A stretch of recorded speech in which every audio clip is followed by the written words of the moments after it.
Hi, welcome back to Guessagaingaming, and you may well recognise I'm back in the Division 2. If you watched the last very small video I made a few videos back, and I've made many videos about this game in the past, I'd not played it for a while. I had one kind of mission I was still thinking to do, and having not played it for a while, I thought I'd come back into it, see how I did with it, see if I still wanted to continue, even though I'm not sure there's that much I can continue without spending extra money to go online and do these dark zone things and other kind of missions that open up if you spend more and pay more. Anyway, so I did it a few times on the day I made the last video actually, and didn't do very well because probably because I play so many games, and as I said before, if you don't play, I don't know about you guys, but as for me, if I don't play games for quite a while, especially because I'm always playing many other games all the time, my brain muscle memory of which controls do what is gone, and sometimes depending on how complicated the game is and how quick you need to react, it will be hard for me to get back into it. So some games, I'll give you an example. Kingdoms of Amalur is a good example, because it's pretty simple. You running around with a sword or whatever you've got as a weapon, and the combat's relatively simple. It's very fun actually, but it's simple. There's just one person to control. It's not very fast paced. Yeah, the combat's fast paced, but it's not fast paced like the Division 2 or Raid or something like that. It's easy to come back into if you don't play it for a while, because you won't suddenly get killed without knowing what to do.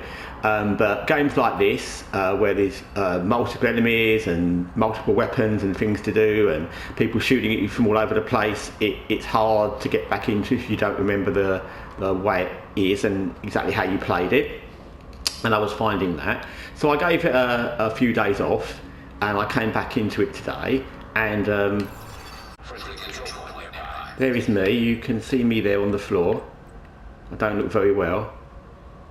Because I decided, rather than try the missions that I was going to try, which I'd kind of tried a few times before, I'd just run around the map, and there's me in full glory in my pros of being dead. I don't want my hands in the air like that, but anyway, let's just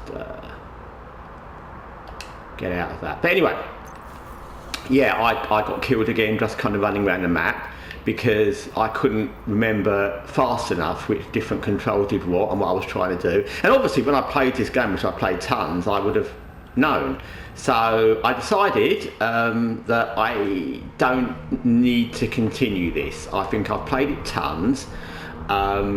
Is the Capitol Hill mission, which I've mentioned a few times, which may or may not help unlock other things, it may not.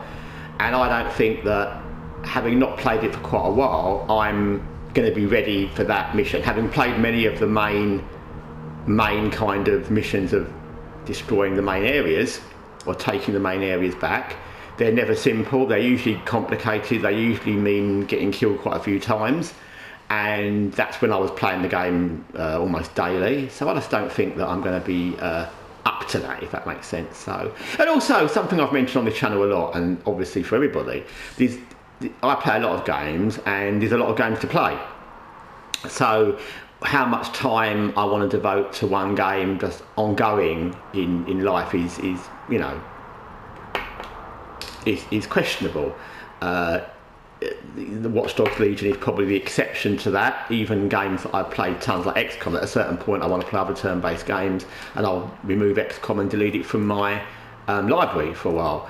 So it's a good game. I've really enjoyed playing this, and it doesn't mean I'll never come back to it, but I think it's time to move on to something else for a while and not have this kind of in my library kind of waiting for me to resolve this one mission, which I obviously am not up to resolving at the moment. Also, I've got the Division 1, which I played a bit on the channel, and I removed from my library because I decided trying to play Division 1, Division 2 at the same time was annoying and complicated and was making me bad at both, so I may try that. I've also got a game called Ghost Recon Wildlands, which I bought in a sale, you'll be shocked to know, which I'd also like to try.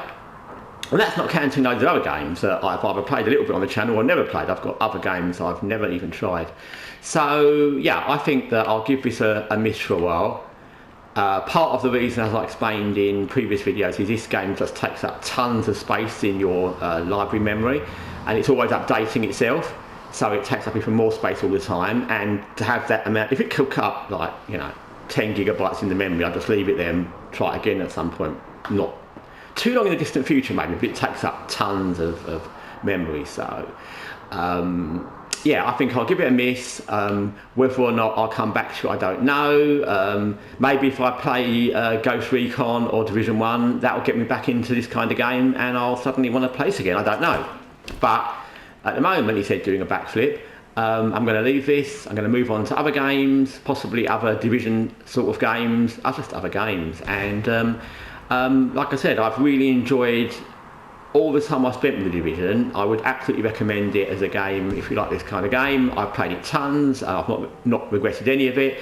It is what it is. It can be a little bit difficult, not as difficult as Division 1. I'm playing a bit of that, but it's a game I've really enjoyed. I think it's fun, and I wouldn't have played it for so long if I hadn't. So anyway, thanks for watching Guessagaingaming. Till next time, take care for now.